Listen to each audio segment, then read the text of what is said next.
Bem-vindos ao podcast do Marquês. Hoje contamos com Zé Manuel Braga. É uma personalidade muito marcante no surf português, histórico selecionador nacional, que aos comandos do Esquadrão Lusitano conquistou os mais importantes títulos por equipas já atingidos por Portugal. Zé Manuel Braga é uma das vozes mais respeitadas do país no que se refere à análise e conhecimento das técnicas de surf. Foi um dos fundadores da Federação Portuguesa de Surf. Neste momento, Zé Braga é um empresário, tendo inaugurado há cerca de 10 anos uma loja de surf em Carcavelos, um dos berços do surf português. Ao longo deste episódio vamos abordar o tema Desafios do Surf em Portugal, com destaque para a evolução da modalidade e o impacto na economia portuguesa. A grande última notícia: José Manuel Sousa Braga, contratado para treinar a equipa de surf da Grã-Bretanha no Mundial de Surf. Zé, como é que te sentes em relação a esta próxima experiência e no que é que vai consistir? Olá Manel, olá a todos. Bem, essa experiência foi um convite super interessante. Ao final de 5 anos mais ou menos, que já estava, 5, 6 anos, que já estava aposentado já da seleção portuguesa, tive este convite o ano passado.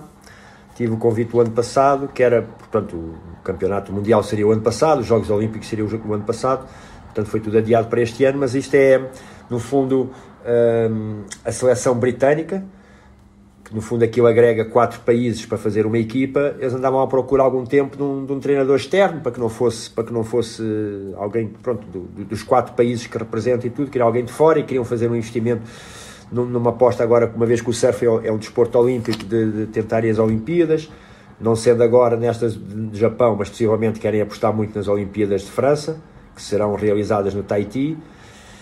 Pronto, e entretanto o ano passado ficou tudo em stand-by. Este ano, há 15 dias, mais ou menos 3 semanas, houve o campeonato britânico, e a seguir ao campeonato britânico contactaram a perguntar se ainda estava interessado, que seria assim uma coisa um bocadinho em cima, mas que queriam avançar com o projeto inicial, uma vez que seria ir realizar o campeonato, e pronto, e acertámos para isso. Entretanto foi algum stress porque não tinha passaporte, e como não tinha passaporte, está muito difícil qualquer documento de identidade, mas realmente consegui finalmente esta semana tirar o passaporte, portanto já neste momento posso dizer que sim, que vou assumir esse cargo e que vai ser uma experiência muito gira. Estou ansioso por isso. E o que é que achas da equipa e de toda a constituição? É assim, eu não conheço a equipa profundamente, conheço alguns atletas, porque eu como é uma equipe sénior, já representaram a Grã-Bretanha nos Júniors e mesmo nos séniors e tudo, quando eu estava lá.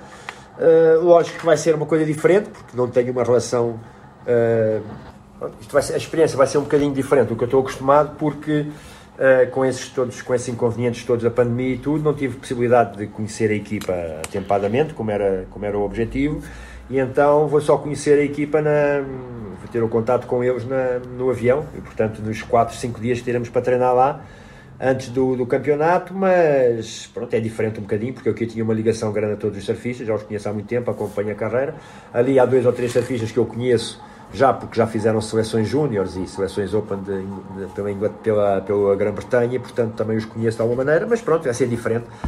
Vai ser, de certa forma, vai ser uma adaptação minha aos atletas, os atletas também a mim, não é fácil, e por isso é que eu também não quis fechar um contrato, quis esperar para ver o que é que se passava, para no final desta experiência ver se correu bem, se eles gostaram do meu trabalho, se eu gostei do meu trabalho, se achei que posso ser uma mais-valia. Vai depender um bocadinho disso, porque também eu gosto muito disso, estou ansioso para voltar a este trabalho, mas vamos ver, como é uma situação que eu nunca tive, por ser uma equipa diferente, vamos ver se não há anticorpos, como é que é. De qualquer maneira, até agora, as reuniões que tenho tido com a Federação e com a equipa de gestão têm sido excelentes, e por isso, vamos ver. Muito bem, eu tinha, antes de mais, boa sorte para essa experiência toda, acho que deve ser super louco e completamente diferente. Tenho aqui preparado 2 ou 3 perguntinhas de resposta aberta, para conversarmos um bocado, e a primeira é: o que é que te fez entrar numa vida e numa carreira dentro do surf? Bem, acho que o que me fez entrar numa carreira no surf foi basicamente o surf em si. Eu não era uma pessoa muito de praia, era mais de campo, gostava de cavalos e disso, não era muito de praia, de esportes, não era muito desportivo. como fui morar para o Brasil, mudou completamente a minha vida, passei a ser desportista, comecei a fazer surf, comecei a fazer ginástica, outras coisas, e a minha vida mudou completamente. E o surf foi uma coisa, realmente foi fascinante. Eu tinha feito já muitos esportes antes, mas nenhum me tinha cativado, nenhum me tinha assim agarrado tanto como o surf. Pronto, e depois nessa altura, estamos a falar aqui, está há 40 e poucos anos atrás, o surf já tinha algum desenvolvimento, mas era muito atrasado em relação a agora, não é? Era pouca gente, era um mundo muito pequeno, e fazer parte desse mundo era muito engraçado, porque éramos poucos e, portanto, aquilo toda a gente se conhecia. Depois, quando vim para Portugal, apareceu a possibilidade que tínhamos que fazer uma federação, que era preciso fazer uma federação e tudo. Eu entrei nesse projeto, com mais, portanto, no fundo eram 2 amigos que eram meus sócios, que eram o Nuno Joné e o Pedro Melo. Fomos basicamente os 3, fomos responsáveis por isso. Depois havia um grupo que fundou a fundador. Pronto, depois sabes como é que é, aquilo começa, no princípio é tudo muito romântico, é tudo muito bonito, as pessoas encontram-se à noite, começa tudo a divagar. Pá, eu trabalhava, tinha 2 ou 3 trabalhos na altura, e depois à noite era nas reuniões para a federação, para ficar até à 1 da manhã a divagar. Pá, ao final do ano eu, acabei por sair da direção, e entretanto fiquei ligado à federação apenas como treinador, porque nessa altura, no ano que foi fundado, em 1988, o Joné tinha um contato com alguns treinadores americanos e conseguimos marcar um intercâmbio desportivo entre Portugal e a Califórnia, através de uma equipa amadora de estudantes da Califórnia que se chamava NSSI, que era a National Surfing Scholastic Association, que era a associação muito forte que fazia os campeonatos escolares nessa altura nos Estados Unidos. Eles mandaram uma equipa para Portugal, nós criámos uma equipa aqui, foi bastante giro, foi o princípio do trabalho com a seleção. Depois, a partir daí, apareceu a possibilidade também de vir trabalhar para Portugal. Eu formei-me no Brasil e vim para Portugal, e entretanto apareceu a possibilidade de vir trabalhar com o Nuno Joné em surf, que ele representava uma marca de fatos australiana que era a Lida. E pronto, eu na altura vim do Brasil, entrei para sócio dele, trabalhei com ele cerca de 1 ano e pouco, e depois acabei por seguir outros caminhos. Mas pronto, e foi aí que nós fundámos a federação, foi o meu primeiro emprego com surf, e pronto, e a minha vida a partir daí girou à volta do surf, até hoje. Muito bem, e qual é que é o principal desafio que um jovem surfista enfrenta hoje em dia? Hoje em dia, é assim, por um lado está mais facilitado, por outro lado está mais dificultado, porque antigamente, sendo pouco, qualquer jovem surfista que se destacava tinha investimentos, tinha apoios deles, né? Tinha patrocínios, tinha um investimento feito nele. Hoje em dia já não há dinheiro como havia. Eu durante 10 anos também fui diretor de marketing de uma marca de surf, e portanto geria a marca também, e tinha uma equipe e tudo, e sabia o dinheiro que tinha para gastar. Portanto, nós tínhamos hoje em dia essas verbas, se a gente pensasse nas verbas que haviam, que já às vezes que era pouco, hoje em dia não há verbas para isso. Hoje em dia o investimento do surf é muito, muito menor, e é recente. Há muitos surfistas bons sem patrocínio.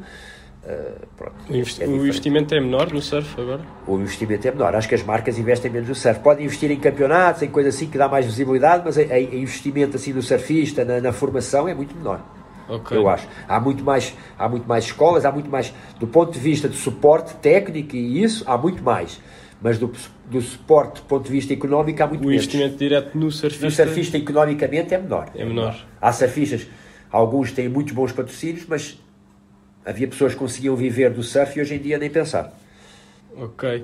Pronto, e a minha próxima pergunta também tem um bocado a ver com isto, da quantidade e da qualidade de surf que existe, e como é que foi a dificuldade de passar por inicialmente como selecionador, selecionar surfistas quando havia muito poucos e claro com alguma qualidade, até uma fase em que já há muitos surfistas, muita qualidade. Como é que foi a dificuldade de adaptar a esta realidade? Quer dizer, nós sempre nunca faltou material para, né? Nunca faltou pessoas, nunca faltaram surfistas para as seleções. Simplesmente, antigamente ficava muito restrito a uma zona, que no fundo era a linha de Estoril, era Carcavelos, São Pedro, São João, Guincho e a costa. E pronto, e depois mais tarde é que começou a aparecer muito o Algarve, o Norte, os surfistas da Ericeira, os surfistas de Peniche. Portanto, ao princípio era muito localizado aqui, portanto acabávamos por ter quase as mesmas pessoas a nível de preparação que tinhas para trabalhar, só que eram pessoas que, pronto, eram quase tudo amigos, era tudo da mesma zona geográfica e não era hoje em dia, é muito mais localizado, ainda bem, não é? É muito mais, o surf é muito mais abrangente, tens pessoas não só do norte, do sul, como das ilhas também, portanto, felizmente hoje em dia tens uma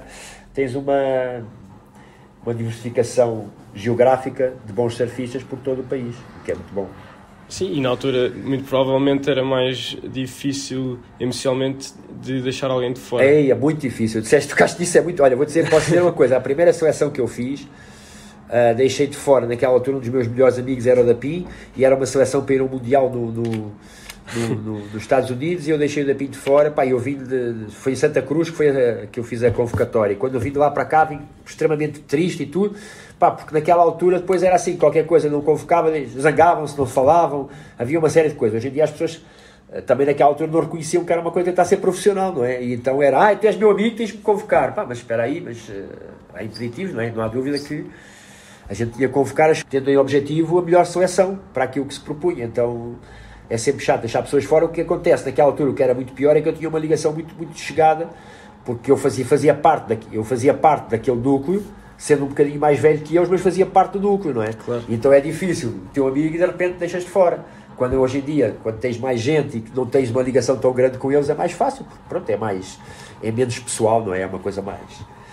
Mas era difícil, talvez foi a parte mais difícil para mim, mas sabes que isto é assim, eu sempre digo às pessoas, é muito fácil a gente fugir às responsabilidades e ter... é muito fácil, mastigadinho.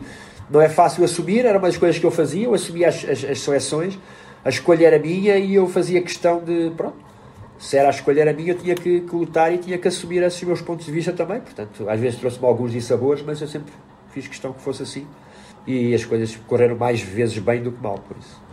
Isso é que é preciso também. E assim, um dos melhores campeonatos, uma das melhores experiências que tenhas com a seleção, qual é que tens sempre em mente e que te trouxe mais felicidade? Olha, eu acho que não posso esquecer o primeiro campeonato que fomos campeões europeus, porque nunca tínhamos sido campeões europeus, isto foi em 1997, se não me engano, 97, foi o ano que nasceu a minha filha, que no outro dia perguntaram-me, 97, o que aconteceu foi um ano, não, um ano para mim normal, pois a minha filha ficou muito chateada, foi o ano que eu nasci, 96, e eu não, e então... Lembraste primeiro dos campeonatos? Não, porque estávamos a falar sobre campeonato, estávamos a falar sobre vida familiar, então depois ela disse, não, e o meu filho começou a dizer, pois, nem te lembraste que a tua filha, eu assim, estávamos a falar de campeonatos, não de coisas pessoais, mas... 96 foi o primeiro campeonato, fomos campeões da Europa em júniores, mas não foi assim tão marcante, mas depois no ano a seguir na Irlanda foi muito emotivo, uma coisa assim que eu nunca vou esquecer. Pela primeira vez fomos campeões da Europa e foi engraçado porque tínhamos uma relação, a França tinha uma relação muito difícil com todos os países, a França era uma coisa à parte e os outros países eram outra coisa, então a França sempre muito distanciada, muito arrogante, muito longe e tudo, e eu tentar sempre manter ali uma relação cordial. Começou mais cedo o surf em França? Sim. E isto foi assim engraçado. O surf na Europa, os primeiros surf europeu era dominado pelos ingleses. Pelos ingleses? Os ingleses apareceram, deram lugar aos franceses.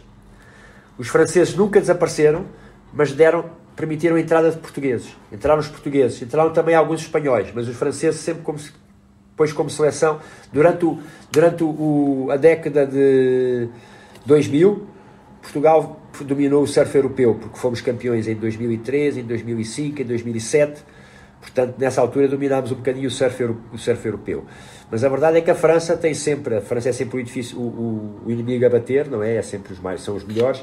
E depois, depois foi variando. Hoje em dia temos excelentes surfistas alemães, temos surfistas belgas, temos surfistas de todo o lado. Portanto, antigamente só se pensava em surf. Surf era Portugal, Espanha, França e Inglaterra. Hoje isso em dia... é que é surreal, surf belga, eles nem têm mar lá. Não, e por exemplo os alemães começaram com os que moram em Portugal. Com o Nicolau, com o Marlon, hoje em dia com o Dylan também, mas Dylan Groen, mas a verdade é que depois, fora isso, os alemães que vivem na Costa Rica, que vivem aqui, que vivem ali, começaram a aparecer nos campeonatos do mundo e sempre com boas prestações e tudo, portanto impressionante. E depois eu sempre digo, os alemães são muito pragmáticos, aquilo não é como nós portugueses, aquilo é assim, e parece que não, isso em certas coisas, certas decisões, em certos momentos isso faz toda a diferença. O pragmatismo contra o sentimentalismo português. Quem é que foram assim, os grandes nomes nessa altura, de Irlanda, de 97? Ora, da Irlanda foi o Rodrigo Herédia, que foi campeão europeu nesse ano. A seleção nesse ano era Rodrigo Herédia, Paulo Barro, Bubas, Marcos Anastácio, Saka. Primeiro campeonato do Saka. Saka como júnior foi o primeiro campeonato dele. Depois ele no ano a seguir em Carcavelos foi campeão do mundo júnior. Okay. E nesse ano ele foi o primeiro a perder na seleção. Júnior é que idades? Era até aos 18 anos. Até aos 18 anos. Até aos 18 anos. Mas nesse, no primeiro campeonato, sim, o expoente máximo foi o Herédia e também o Gonçalo Faria e a Dora do bodyboard, a Dora Gomes, que também a Dora ganhou. A seleção também leva... Naquela altura era a seleção completa, tinha bodyboard, tinha kneeboard, tinha surf e longboard. Kneeboard? E havia kneeboarders em... Havia, tem um surfista e um kneeboarder bom lá em cima em Aveiro, os dois kneeboarders que eu conheço, o Pedro Cabrita e o Velhinho, são os dois de Aveiro, que eu conheço assim, e tem o Paulo Cunha, que é aqui de Carcavelos. E longboard também entrava? Longboard também entrava, sim. Okay. Longboard ainda entra até hoje. Não entra. Não, acho que hoje em dia é só surf mesmo, é só diferente. Okay. E tu, enquanto selecionador e treinador, tinhas que escolher também a malta do bodyboard? Não, eu tinha um adjunto do bodyboard, porque acho que cada macaco no seu galho. Claro. Eu entendo alguma coisa do bodyboard, mas não entendia o suficiente para poder escolher quem, não é? Porque não tinha conhecimentos técnicos e para isso. Então tinha um adjunto, o Eduardo Birra, que é uma pessoa com bastante conhecimento no bodyboard, conceituado e respeitado, e pronto, ele é que era o meu adjunto do bodyboard. E tinha mais um adjunto também no surf, que era o Pedro Barbudo. No surf tínhamos uma equipa grande, o bodyboard era só cerca de 3 atletas, e o surf eram cerca de, às vezes, 8, 10 atletas, então tínhamos 2 pessoas, porque às vezes havia 2 palanques, o que implicava ter dois dirigentes em cada um, para poder dar apoio aos surfistas também. Ok, aqui a próxima pergunta, se calhar é mais relacionado com a política, que é perguntar-te se o Estado português teve algum apoio importante no surf em Portugal, ou foi maioritariamente um estímulo do setor privado que tornou o surf português na dimensão que conhecemos hoje? Olha, no meu tempo, o surf era completamente privado, não havia qualquer apoio oficial do governo ou das autarquias para o surf, não havia nada, aquilo era, nós juntávamos, podia haver uma autorização da Câmara, uma ajudazinha, mas aquilo era tudo normalmente empresas. Hoje em dia não, hoje em dia da parte do governo e das câmaras há um grande apoio, mas praticamente a campeonatos, mais a campeonatos internacionais, que era para trazerem mobilidade, trazerem visibilidade e notoriedade às regiões, porque realmente assim como apostamento, como uma aposta de formação não vejo assim muito. Agora realmente há um investimento do governo através do turismo de Portugal, há um investimento das autarquias através dos patrocínios de dinheiro que eles ajudam os campeonatos e tudo, mas não sei, acho que não gosto de misturar surf com política, e acho que às vezes hoje em dia está muito, não, é verdade, acho que às vezes hoje em dia está muito, porque tu, se estiveres muito metido no meio, acabas por estás um bocado condicionado às vezes, não é? E tu tens que ter a liberdade para defender no fundo o que tens que defender, os interesses do desporto, e não estar condicionado pelos interesses da política por causa disso, não é? Claro. Tu, quando és político, também tens de defender os interesses da política em relação às outras coisas. Aqui no caso, acho que, portanto, é bom que haja um apoio dos políticos e das autarquias e do governo, não sei o que, ao surf, mas também é bom que haja um distanciamento para não haver uma pressão, ou que não, no fundo o surf não seja nem o bode expiatório, nem um veículo para se promover à conta disso, entendeu? Então, quer dizer, é importante haver aqui um meio termo. Se tivesse a oportunidade de implementar uma ideia ou uma proposta ou iniciativa sobre algo relacionado com o surf hoje em dia, o que é que seria e porquê? Isso é muito complicado. O que é que seria e porquê? Não sei, mas acho que aqui em Portugal nós estamos a evoluir bem, há investimento, há campeonatos, há muitos surfistas, há muitas escolas, há treinadores, há qualidade de alguns atletas, há qualidade de treinadores, há tudo. Mas sinceramente... Olha, por exemplo, uma coisa que eu acho que faz falta e era uma boa aposta, e é um bocado polémico porque tenho imensos amigos que dizem que é uma estupidez, é a construção de um Wave Garden em Portugal. Olha, não acho estupidez nenhuma, acho essencial. Acho que neste momento em que as coisas estão, acho que o Wave Garden, uma piscina de ondas em Portugal é interessantíssimo e importantíssimo e urgentíssimo. Posso dizer que por acaso já me contactaram 2 projetos diferentes sobre isso, que não foram para a frente, na altura. Um projeto até era falei a uma altura com o Presidente da Câmara de Peniche, com o Tosé, porque ele estava a dizer que gostava de montar um projeto de uma piscina de ondas em Peniche, que faz todo o sentido. Antes de continuar, só para explicar, um Wave Garden é exatamente isto, é uma piscina de ondas que tem ondas quase feitas por computador, que permite haver ondas perfeitas. Em qualquer condições e sempre, a qualquer hora, não é? Pronto, isso aí é uma vantagem, e estava-me a dizer, até era bom, eu estava a dizer, ao princípio foi então, mas José, aqui uma piscina de ondas ao pé das ondas naturais, as pessoas vêm para Peniche já é um grande catalisador de visitantes, de turismo, portanto seria bom também aqui oferecermos tudo. Lógico que isso é uma coisa que tem que ser sempre perto, acho que não pode ser assim, que perto de Lisboa, muito perto de Lisboa é um absurdo, acho que tem que ser um bocadinho afastado, acho que tem que ter acessos rodoviários, tem que ferroviários, tem que estar mais ou menos perto do aeroporto, porque isso é uma estrutura que vai servir muito a nível de turismo, não é? Vai vir muita gente por isso. E eu acho fantástico, por exemplo, eu penso como eu, que trabalho o dia inteiro, e às vezes ao final do dia, hoje é possível fazer um surfzinho.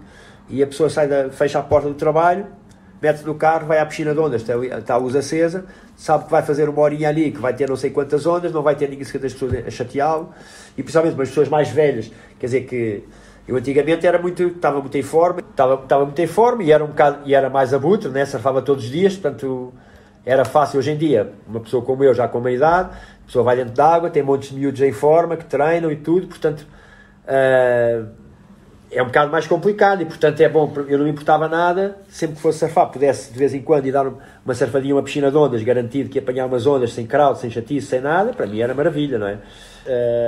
E como também acho que a nível de treino também acho fantástica a piscina de ondas para treinar, para repetir, porque eu adoro a imprevisibilidade do mar, acho que surf é no mar, mas adoro as piscinas de ondas para treinar manobras, porque com a repetição é tudo tão repetitivo, a gente pode, errou, faz outra vez, quer dizer, aquilo é tudo igual e portanto permite isso. A onda do mar não há ondas iguais, na piscina é tudo mais ou menos igual, portanto tem essa vantagem, não como surf, mas pronto, acho que sim, para o pessoal mais velho, para o pessoal que está a começar, até para competição não acho graça, sinceramente. A competição do rancho é uma coisa que eu quase não vejo. Eu consumo as competições todas, os campeonatos todos, e o do rancho, para dizer a verdade, não acho. Sim, de certa forma são ondas iguais para todos. Por isso dá para perceber. Essa é uma vantagem, e no fundo é o espírito olímpico, é iguais condições para todos, mas depois há uns que se adaptam melhor, porque o que eu gosto, acho que o surf é a pessoa estar dentro d'água e nem todos podem estar do lado uns dos outros e nem todos apanham as mesmas ondas. Por isso, o conhecimento. Exatamente. Eu acho que isso para mim faz toda a diferença. Ver a diferença entre a onda que cada um apanha, para mim é fundamental. Ali as ondas são iguais. Por exemplo, se pensarmos na piscina do Kelly, lá vem o comboiozinho e não sei o quê, e o gajo está sentado, está agarrado à prancha e agora rema para se pôr em pé. Aquilo não, como competição, não me cativa. Sim, claramente. Tu tens, que já tiveste essas propostas, porque é que ainda isso não seguiu para a frente? É um grande investimento? Ou... Sim, a piscina em si, o projeto Wave Garden, outro projeto de piscina, é um projeto para mais de 3 milhões, ou coisa assim, mas depois se fores comparar tudo o que precisa a nível de terreno, infraestruturas, hotel, isto, aquilo, não sei o quê, né? Acabas por precisar talvez de um investimento para aí dos 10 milhões, uma coisa assim. Pelo menos foi o que na altura me apresentaram as pessoas, foi investimentos desse valor, mas que pronto, não foram para a frente. Muito bem. Olha, Zé, acho que podemos terminar por aqui. Queria-te agradecer imenso. Também agradecer, lembrar isso de mim. Pela tua disponibilidade. Obrigado, foi sempre um prazer. E dá nota que este episódio vai ficar disponível em breve. Pronto, é isso. E contigo marcamos a diferença. Zé, obrigadão. Eu é que agradeço, Manel. Tudo bom para ti e para esta nova experiência. Tudo bom para vocês também. Muito obrigado pelo convite.